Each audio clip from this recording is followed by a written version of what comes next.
I'm Tom Young, and before we start today's video, I just wanted to reach out and thank everybody for subscribing. We just crossed 2,000 subscribers. So that's not a lot for the world of YouTube with tens of thousands, if not hundreds of thousands of subscribers. But to me, I'm thankful. I never set this YouTube channel to set the world on fire and have millions and hundreds of thousands of people looking at it. I really wanted to reach out to you specifically. If you're watching this video, you like vintage Ferraris and all the crazy, esoteric, funny things that happens with such a small group of cars. They only made 4,000 cars totally. So when you think about it, the enthusiasm is much larger than the total production of cars. So what I do is just work on these cars. I restore them, I repair them, I maintain them, and I'm happy to take you along. So I just wanted to say thank you. I'm looking forward to more subscribers, but again, 2,000 I'm pretty happy with. So thank you again, and let the word out to other people who are interested in this kind of stuff, and we'll build this community on YouTube. Thanks again. I've been going over the details on this 330 GT 2+2, getting it ready for platinum judging or concours judging at Cavallino coming up. So it's time to take a look at the toolkit. I wasn't involved with this kit, but it was purchased by the owner, and I just wanted to go over it a little bit just to make sure that everything's kind of in order. And but I just want to point out some of the things that we find in toolkits. So we were given this picture out of the owner's manual. A lot of times when people are trying to put together a toolkit, the best reference is just the owner's manual. The owner's manual shows a picture of the toolkit from that era, and look, if you get most of the things right in this toolkit, then you'll do pretty well. You have to remember, on judging for these cars, toolkit, books and tools is worth 4 points. So without books and tools, as everybody who buys a Ferrari says, does it come with books and tools? That's 4 points if you don't have books and tools. When you don't have books and tools, you basically cannot make a platinum car, because a platinum car is 97 points or higher. So even if the car were perfect, but it didn't have books and tools, you're going to get a 96 point car. Well, 96 knocks you out of platinum contention. So it's really important to at least have some kind of books and tools with the car. And on this car, it has a toolkit. So at least the 2 points out of the toolkit, because 2 points for the tools and 2 points for the books, you have a fighting chance of getting some of those points back. Now, how much can they deduct?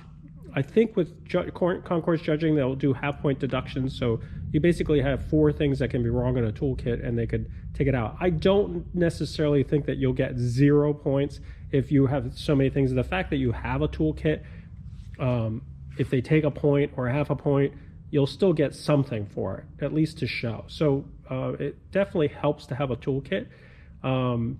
But there are details in a toolkit that can separate you from getting a really, the full 2 points. So I just want to go over some of the issues or some of the things that I found. So on the in the owner's manual, you can see that all the pieces are here. So let's just do a quick inventory. That's the jet key, which is right here. That's the carburetor tool. Number 2 is the pair of pliers. So you have a pair of pliers here. There are details that I can go through to see specifically if these pliers are correct, but we won't get into those right now. We'll just get this through as far as the rest of the toolkit. 3 and 4 are screwdrivers, so they should be wood-handled screwdrivers. It's a small and a large one, but they're flat-bladed. There are later ones that came with plastic-handled screwdrivers, but this is just if you were to copy this toolkit completely, this is what we're going for. So you have the grease gun extension, which is right there. You have the lead hammer, which is here. This is the lead hammer. It's just wrapped in paper so it wouldn't scratch things up. It's supposed to be a gray handle. It's there. It's got a little yellow paint on the top of it, pretty close to what it is. That's the grease gun. Grease gun's right there. Supposed to be technically supposed to be white cad plated, but this looks more like zinc, but it could be a white cad. But it's the grease gun. A mechanics hammer, a steel head mechanics hammer, which is right here, with a straight kind of a straight wood handle. Let's see what else. 7, 8 is the spark plug wrench. So this one, I think there's a problem with this one because this is a long-handled spark plug wrench. I think with the 330, you kind of have to go with logic. This is whether this is correct or not. I think it's plated. It's not plated, so it's just regular steel. But that's a long-handled spark plug wrench, which I believe goes for the inside plug engines. So for this kit, this would probably considered wrong if I were to judge the car. The hub puller, which is the next one down, which is right inside of here. That's the hub puller. Next one here is the jack, which is right there. This is a very specific, type of jack with a crank handle. And that one's in there, so we got that one. Number 11 is the oil filter wrench, which is right there. And then 1, 2, 3, 4, 5, 6, 7 wrenches, which is 1, 2, 3, 4, 5, 6, 7 wrenches. And they're supposed to be beta wrenches here, so that they should have a beta number on them. The company that makes these is now called Auto Beta, I believe. So there are reproduction, or at least you can buy wrenches, open-end wrenches like this made by Auto Beta, but the original ones, or at least the reproduction ones that you're looking for, are beta. I think these are reproduction wrenches, but really hard to come by because to have that beta on there, somebody casted them. They're not really used. They're not forged tools. So a lot of times you'll get these. The original ones are actually usable tools, but what's scary about this toolkit is sometimes these tools, they're just cast. They're reproduction, so they're not even forged or anything like a specific type of tool. But hey, listen, that's what they're doing. Let's see what else we got. We got the wrenches, and then down here at number 12 is the fan belt, which what I find is this is incorrect. This is just a modern Ferrari type fan belt. It is the Pirelli. Let's see, where is it? It does have a Pirelli tag on it. So what I'm going to get is the cardboard. They make reproduction cardboard things for this fan belt. So I can order that. That'll complete the toolkit. So if I had to really be specific on this toolkit, I would get the cardboard for this, and I would start looking for a spark plug wrench and see if I could do it. And then the only other side of this is the actual bag. This is a reproduction bag. It's fairly new, and it's generally a pretty good bag. I mean, it follows most of the details, but let me show you what a real bag looks like. So I have a couple of original bags to show you. This is a bag that's been repaired. It's my personal bag, and it shows a lot of the details that are correct and original. It managed to, it's a little shiny here because I've been trying to revitalize it a little bit. But all the details on this are I'm pretty sure original. I mean, and one of the things that I look for is the stitching. So the stitching on these originally were light, so it was not really matching to the color that was used on the leather. So it's kind of like a white thread that they used. If you look at the reproduction one, they used a matching thread color. So that, as much as you're a saddle maker or a tool roll maker, you probably just said, hey, I'm going to do it in matching colors, but the original ones did not. They used a white stitching on all of this. But the biggest tell on these is the inside of the vinyl, the backing. The vinyl on the backing is dark. It's like a black, almost a green color. And that's the part that's really hard to do in reproduction, because when you look at the flaps, that's it shows that it's all this dark black or green color. What most reproductions do is they just double stitch the backing. So they just put this, they just put a double layer of vinyl and have the vinyl on the inside. And the reason why they do that is because modern vinyl, if you look carefully, has a white fabric backing on it. And so if you just did a single layer on this, it would just look incorrect because the whole back side of this would be white vinyl or white cloth. So what they did was most people, when they do a reproduction, they can't find the black vinyl or the black backing on the vinyl, so they just do a double layer. So the difference between original and reproduction, that's one of the biggest tells, is that you could tell from an original. I don't believe, I've looked all over the place, tried to find vinyl that has the correct black backing, because if you look at this shows you that it's just a single layer of vinyl, but it has the backing that's black cloth. So that's one little detail that you could tell from original to reproduction. The other interesting thing is it's very faint, but there's a little embossing on the straps that go across here. So if you look at the belt, you can see how it's got that little edging detail on the front side of the. It's very faint because obviously this leather is very old, but that's the other little detail on these on the straps that go across. Very rarely done. In fact, let's take a look here. It's not done here on this reproduction. The other thing is on the handle here.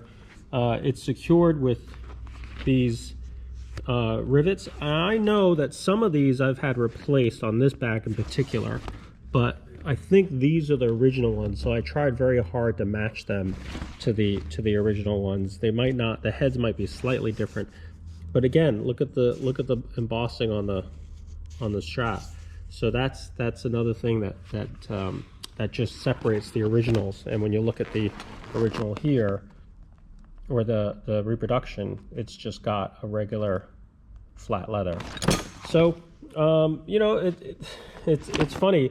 Years ago, I had a bunch of guys that say, hey, listen, let's get a saddle maker and we'll just make how bad can these be? And even, you know, several years ago, these things were probably around $500 to $700 for a bag. And so my friends are just like, hey, listen, I got a saddle maker that agreed to do it. I brought them this bag, and in fact, I gave them this bag for them to copy. And the saddle maker said, sure, I could do this. It's not that big of a deal. And so they started doing all the little details. We said, just copy this exactly. So they got the rivets, because there's two sizes of rivets. There's the small ones, and then there's the large ones. And they started to make them. And I think we made like maybe 5 of them or 6 of them. And after 5 or 6 of them, the saddle maker, and you know, I can't remember what we paid wholesale, but let's just say if they were selling for $500, we were selling them or paying them around $250, $300 per bag. And it sounded like, hey, you know, this is easy money. But once we got into all the details and the amount of work and handwork to do all this, and I don't think that we even did the embossing, and I don't think we did, you know, we obviously had to do the double backing, but at the end of the day, the saddle maker says, that's it, this last batch I'm not doing anymore because it's too much of a pain in the butt, and it's not enjoyable to do. And that was it. That was the run of bags that we did. And they were pretty nice, but again, it's not easy. And today these bags are easily $1,000, $1,200. But you know, when you think about how much time it takes to make one of these things, it might not be worth it. I mean, if you make 5 or 6 of them and you think that you can do it, but when you look at, you know, you got to make this handle, you got to sew this thing together, you got to attach it, it's got to be riveted through here. It's a lot of handwork, and to get all the details right is not so easy. So what I have is another bag here that is let me just put this one down, is a original bag that I came into possession of. And what I've been looking at is it's got most of the details. It's got a couple little repairs. It looks like there was damage here. The straps were replaced, but it has a lot of the original details. The biggest is this again, black vinyl interior. I think, you know, some of these rivets might have been replaced, may not have been. They're showing brass as opposed to the nickel finish. So who knows what happened, but at the same time, you know, this shows a lot of the details that you would like to have in a tool roll. Luckily, nothing's broken. There's no broken straps, and there's nothing really you know, egregiously wrong. Some of the stitching, it looks like it's been repaired, and it's probably been poorly stitched. It looks like it's kind of, I don't think they used a walking foot sewing machine to do this. It looks like there's a lot of marks. I'm not sure. I'm not a, you know, a saddle maker, but there are a lot of marks here, and it looks like somebody tried to replace this. Maybe even it looks like this piece might have even been replaced. It's hard to tell. I mean, some of it doesn't show all the details, but it looks like somebody went through the trouble of trying to repair this and take an original bag and refurbish it. And what I've talked to the owner of the blue car over here, and I think that this bag would probably be a better addition to this car as a tool roll because of this this black interior. I mean, I don't think you're going to get points off on this necessarily, this tool roll. This has a lot of the details as we went through, but at the same time, I think having this original tool roll as the actual tool roll will add to the value of this car, and also add to the show level of this car. It has a few little details that are incorrect, but you know, hey, listen, they kind of come out together because of the details that are wrong on this bag. So I feel like adding the details of the fact that this is an original bag will probably add to this car as far as judging is concerned. Okay, here's an update on the tool roll. I transferred, like I said, the tools over to the original tool roll. You know, it's seen some repairs on this tool roll, but you know, I feel like this is what you would do if you own this car for many years. You would repair the tool roll as you needed it and things like that. Yes, you could have painted the car and restored it, but you would not have replaced the whole tool roll. So this is kind of lends itself better for just showing the car. So the other thing I got was the cardboard box, the original Pirelli cardboard box. Okay, so let's talk about this, because you know, this stuff is never cheap. This was $30. So this printed little cardboard thing came in the mail, plus shipping and handling. It was $37. Wow, you're just, you know, talk about Ferrari tax for a stupid little cardboard holder. That's what we paid for it. But at the same time, if I had to find an original one, scan it, print it, this thing came with the folds already done in it, so all I had to do was fold it, and it came with the adhesive. It was ready to go. So, you know, at my hourly rate, if I had to pay myself to do this, I couldn't do this for $37. So yeah, it's a little expensive, crazy for a little printed cardboard piece, but paying me to reproduce it, not worth it. So in a way, if this is what we're doing, we're creating these things and we're making them original, this is the cheaper way to go. So that's done. The other real good score was a spark plug wrench. I found the correct spark plug wrench. So let's put this on the floor so we can compare these a little bit better, because it's hard to explain what, why, and how. Okay, so this is the kit. This is the spark plug wrench that came with the tool roll. It's straight handled. It's not plated. It technically is close, but the difference is they make long handle and short handled spark plug wrenches. The long handled ones are for the inside plug engines. So a lot of times when people ask for advice on the tool rolls, they say, well, what tools should I have in the car? Well, some of it just comes with logic. If you have a outside plug V12 Ferrari, you wouldn't have a long-handled screwdriver wrench. Now, some people have argued, okay, well, they may have accidentally put a long-handled screwdriver wrench or a spark plug wrench in the toolkit during the transition. But the transition from inside plug to outside plug is 1958, 59. So they wouldn't have been putting long-handled screwdriver, I keep saying screwdriver, they would not have been putting long-handled spark plug wrenches into a tool roll for a 1964 car. They would have long ago stopped installing those long-handled spark plug wrenches. So this one is kind of in between. This is a little short to be considered a long handle and a little long to be considered a short handle. It's just not right. It's close. It's to a judge that doesn't know any better and looking very quickly, remember there's only 2 points on a toolkit, they might rule that that's fine because they just overlooked it. In fact, truth be told, the last time this car was shown, they didn't even notice the incorrect spark plug wrench. Unfortunately for me, or fortunately for me, because I'm really now looking through this toolkit with an eye for correctness, because we're going back for scoring again. I don't want to take the chance and have somebody catch it. So what I've done is I looked around and I could not find the correct wrench. You know, you look on eBay and I found one and they didn't have the right one, and it was just not available. And I called my usual sources for a short-handled spark plug wrench, and no one had it. And luckily, I turned over a couple more stones. An old friend of mine had one, and I just so happened to be at his place, and it says, "Hey, you wouldn't happen to have a spark plug wrench, short one?" I don't know. Let's go. And we looked through the box of spark plug wrenches that he had, and hidden away, here we go. This is the short-handled spark plug wrench. This is the one that I was afraid, because I only have like a month or so to keep looking. It turned up just in time. So now I can put this one in this kit, and I can put this one in this toolkit, and that's it. I'm complete. This is what's going to complete the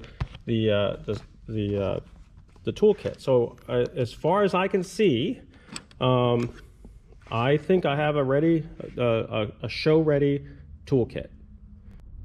So the answer to the question, $15,000 for a toolkit, well, if you go on eBay and you look for vintage Ferrari toolkits that look similar to this, you'll see prices all over the place. I mean, they go from $10,000, $15,000, $20,000.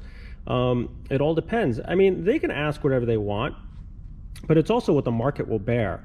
There's no price setting as far as this is how much it costs, but it's always the sum of its parts. So when you look at a tool roll, how much does it cost to put one together? And I can show you what can get expensive. I mean, we went over just even little details like a cardboard box is $37, but you know, there's certain pieces here that are available in reproduction, like this, the knockoff hammer, the lead head with this gray handle, specific looking knockoff hammer. That's about $100 these days.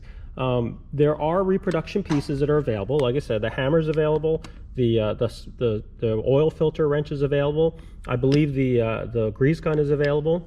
The screwdrivers, generally, I think they're in reproduction, but because they're wood-handled screwdrivers, it's not hard to find a wood-handled screwdriver that looks similar to the original ones. If you put them next to each other, maybe they won't be noticeable, but you know, still it could cost you $100 to $200 a piece on these things. There's a place online called Kilimanjaro Designs that started making some of these reproductions, and they have occasionally pieces that are available. Like they sell the hammer, I think they sell the oil, but it's not all one-stop shopping. You have to kind of assemble one of these things. So it's also the time and energy it takes to put one of these things together. I went over the details of the tool roll. Well, I mean, reproduction ones are $1,000 to $1,200. So how much would you charge for an original one? Maybe $2,000. I mean, it's what the market will bear. If somebody really wants one of these tool rolls, and I have one, you pay what I want. Otherwise, it's not for sale. This spark plug wrench, $300 easily. if you really need one, what were you willing to pay? If it was a time crunch and you're trying to get to a show and you just want one, there's a couple pieces in this tool roll that are not available right now. The wrenches, I don't believe anybody's making these beta wrenches that are the full set. So some of these things, they were occasionally reproduced, and I know that somebody reproduced them, but I don't think they're making them anymore. So finding a full set right now is very difficult. And I know they were in the thousands, at least $1,000 for this wrench set. So just the wrenches, 1,000, okay, a few $100s here, that could be another 1,000 or so. And the big one, the one that I tell people all the time, that is the really tough one, there are a couple pieces in this tool kit that are just nearly impossible to find, is the jack. This jack, imagine trying to reproduce this thing. It's not impossible, but it's not like something you could just throw in a 3D printer and make. I mean, there's cast pieces and everything. I remember years ago, one was offered to me for $1,000, and I said, oh, I can't justify spending $1,000 for a tool roll on my car and just throw it in there. But nowadays, this is probably worth between $2,000 and $3,000 because they're just rarer and rarer. They did come for launches, they did come for other cars, but generally, from what I understand, this particular jack, which was used because it has this round receiver hole, it goes in the round receiver hole on the car, it's specific to Ferrari, specific to Lancia and other Italian cars built in the day. So it's only from that era that this jack is available. So right then and there, this is a $2,000 to $3,000 piece. Okay, well, you know, that's drives the cost of the whole kit up. This hub puller is, I think, available, but again, it's just what you know, could be $1,000, so, or $500. I don't know. I'd have to look it up. Also, there's slight variations in the way the reproductions are to the original ones. So if you really wanted, if you're taking this car to Pebble Beach, you want to make sure that you have original tools and original things, and not a lot less, because you're going up against first, second, third places in Pebble Beach, not just a platinum where you're supposed to be judged against yourself, which we can get into a whole other level of competition. But each one of these, so when you know, 1,000, 2,000, 3,000, next thing you know, you've got, you know, I don't think you can assemble a toolkit from scratch, even if you did it yourself for less than $8,000. So doing a retail market and someone assembled this toolkit, you know, they start asking at 15. That's kind of where it is. Oh, one more thing, pliers. These are not available. So the specific plier, which is a hard one to copy, they have ones that look similar, but are also just not exactly right. So again, same thing. You could have a pair of pliers in the kit. It looks generally the same, and in regular judging, they will give you a pass on it. But let's say you're going up against Pebble Beach. Well, you have to have the correct pliers. You have to have the correct wrenches. You have to have original stuff. So those things increase the value of a tool roll. So that's the cost of tool rolls. Let me know what you think. And if you have any comments, please feel free to comment below. And thanks for watching.